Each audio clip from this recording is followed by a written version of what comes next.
Assalamualaikum warahmatullahi wabarakatuh. Perkenalkan, nama saya Indra Nasim. Saya dari kelas B dan NIM saya adalah 2065043. Di sini saya mereview tentang materi mikrokontroler. Jadi di sini pembahasan ini ada 4 yang akan saya bahas. Yang pertama, pengertian mikrokontroler, bagian-bagian utama mikrokontroler, keunggulan mikrokontroler dan kelemahan mikrokontroler. Jadi kita masuk saja pada pembahasan pertama, yaitu pengertian mikrokontroler.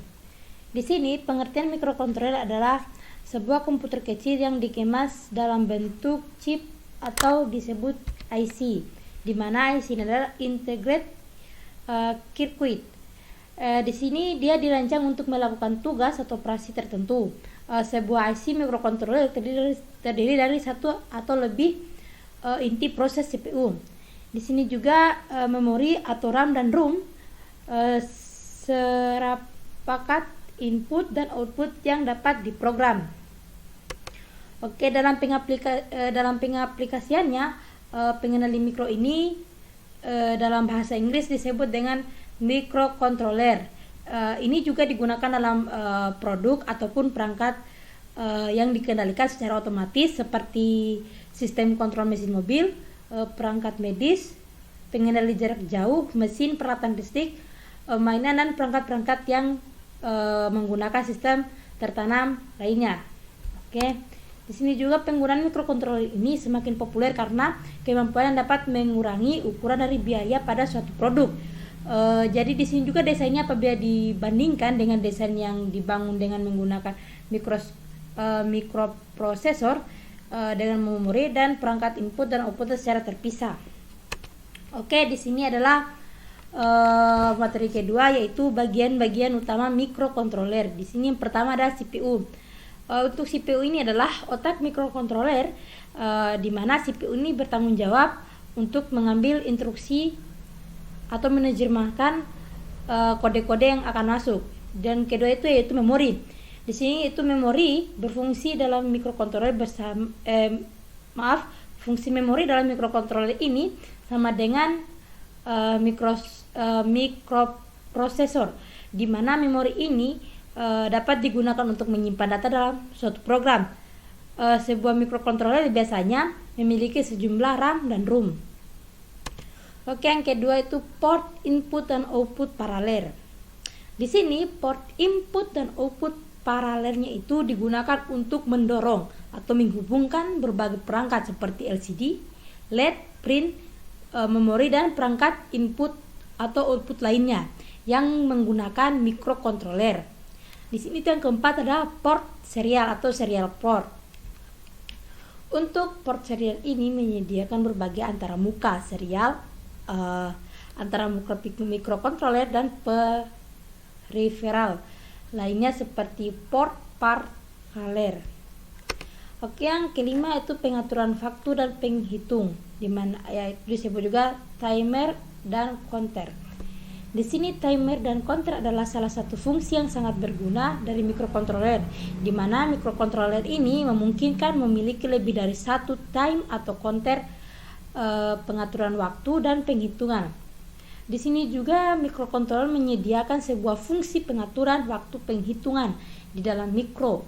Operasi utama yang dilakukan di bagian ini adalah fungsi jam, modulasi, pembangkitan pulsa, pengukuran frekuensi, osilasi dan masih banyak lagi.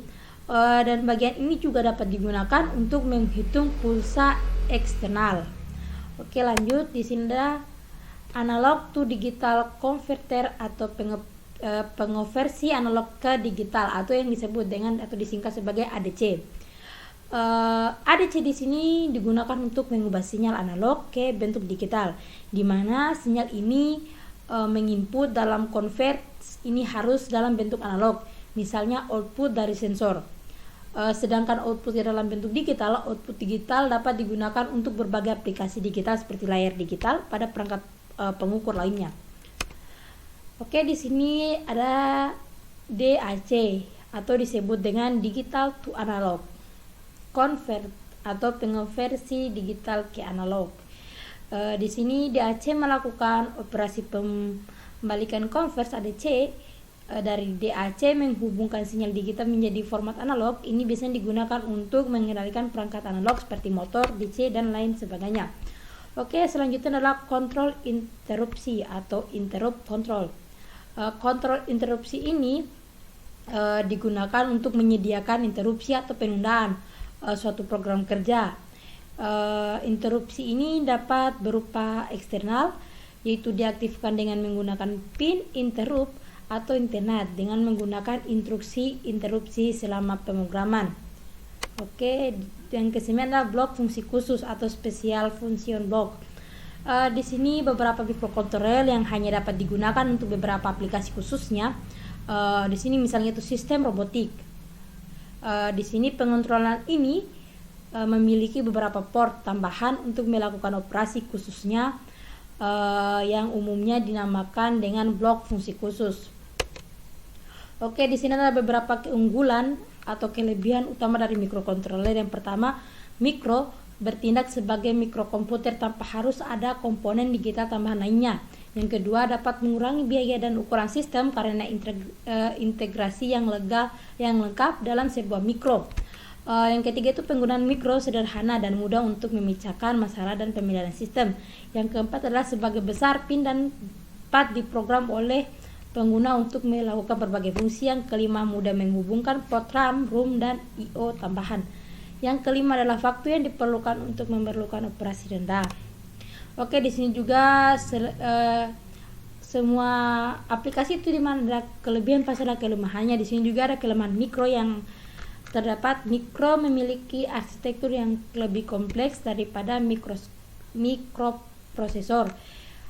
Dia juga hanya melakukan eksekusi dalam jumlah terbatas dalam waktu yang bersamaan dan kebanyakan hanya digunakan dalam peralatan-peralatan mikro. Dia juga tidak dapat terhubung dengan perangkat yang berdaya tinggi secara langsung. Oke, mungkin itu saja yang bisa saya jelaskan. Wassalamualaikum warahmatullahi wabarakatuh.